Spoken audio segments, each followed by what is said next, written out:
আসসালামু আলাইকুম, সবাই কেমন আছেন? আমার যেহেতু ডেইলি ব্লগ দিতে হয়, নাহলে পেজের মনিটাইজেশনে সমস্যা হতে পারে। তো এই জন্য আমি আজকে নতুন আরেকটা ব্লগ নিয়ে এসেছি আপনাদের সাথে। এটা খোসাসহ মুগ ডাল। তো এই খোসাসহ মুগ ডালকে আমি 2 দিন ভিজিয়ে রেখেছিলাম, পরপর আবার পানি চেঞ্জ করে দিয়েছিলাম। তারপরে ছোট ছোট স্প্রাউটের মতো বের হয়ে এসেছিল। তো ওইটা আমি আরেকদিন আপনাদের সাথে ভালো মতো শেয়ার করব। আর এটা বানানোর পরে এখানে এই পর্যায়ে আমাদের চলে এসেছিল।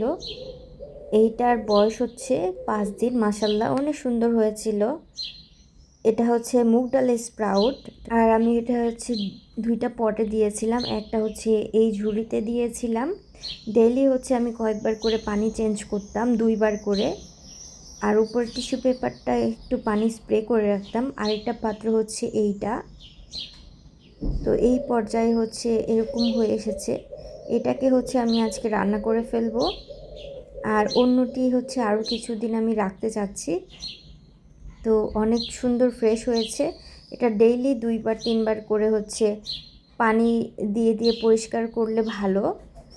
তাহলে কোনো রকম ব্যাকটেরিয়া বা ফাঙ্গাস হবে না, একদম ক্লিয়ার থাকবে। তো এটাকে এভাবে আমি ধুয়ে নিব।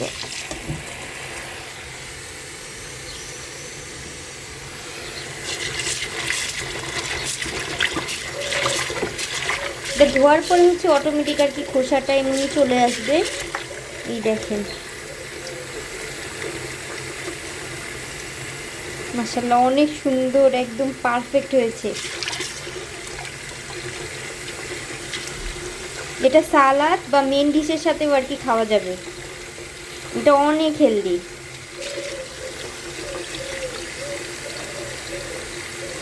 দেখেছেন? তো আমি এখন এটা ধুয়ে তারপর স্টোরেজ করে রাখবো। আর এটা আমি আর একদিন রাখবো। এটা একটু গ্রিন আমি চাই। আরেকদিন হওয়ার পরে এটাকে আমি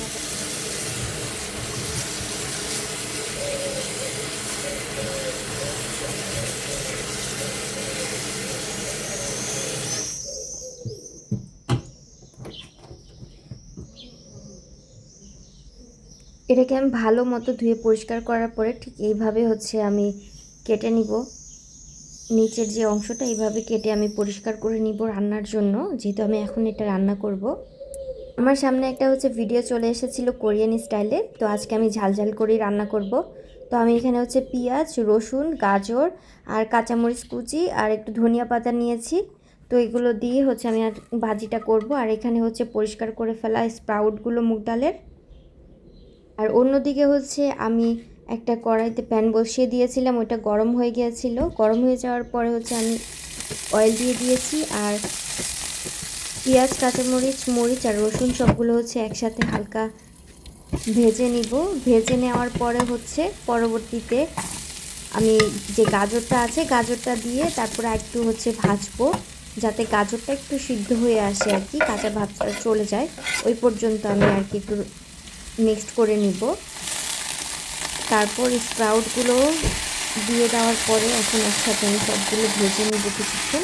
হালকা যখন অনেকটা হয়ে আসবে, আমি হিটটা অনেক বেশি দিয়েছিলাম। আর একটু আমি লবণ দিয়ে দিচ্ছি পরিমাণ মতো লবণ দিয়ে দেওয়ার পরে আমি এখানে একটু মরিচের যে গুঁড়াটা আছে, মরিচের গুঁড়া, যেহেতু আমি আজকে ঝাল ঝাল করে কি রান্না করতে চাচ্ছিলাম ভাজিটা। আর হিটটা আমি একটু হাই হিটে রেখেছি, যাতে এটা তাড়াতাড়ি হয়ে যায়। আর এটা একটু হাই হিটেই করা উচিত যতটুকু দেখলাম। আবার খেয়াল রাখতে হবে যাতে নিচে পুড়ে না যায়। তো অনবরত নাড়তে হবে। মাঝে মাঝে আমি একটু ঢেকে দিয়েছিলাম আর একটু পরপর নেড়ে দিয়েছিলাম, যাতে নিচে পুড়ে না যায়। দিতে আমি একটু পেঁয়াজ পাতা দিয়ে দিয়েছি আর সাথে একটু ধনিয়া পাতা দিয়ে দিয়েছি। দেওয়ার পর আমি আরেকটু মিক্স করে নিব। হালকা আরেকটু সিদ্ধ হওয়ার জন্য আমি ওয়েট করছি। একটু পরপর চেক করে নেড়ে দিচ্ছিলাম। এই পর্যায়ে আমি চুলাটা অফ করে দিয়েছিলাম। মুগ ডালের স্প্রাউট ভাজিটা হয়ে গিয়েছিল।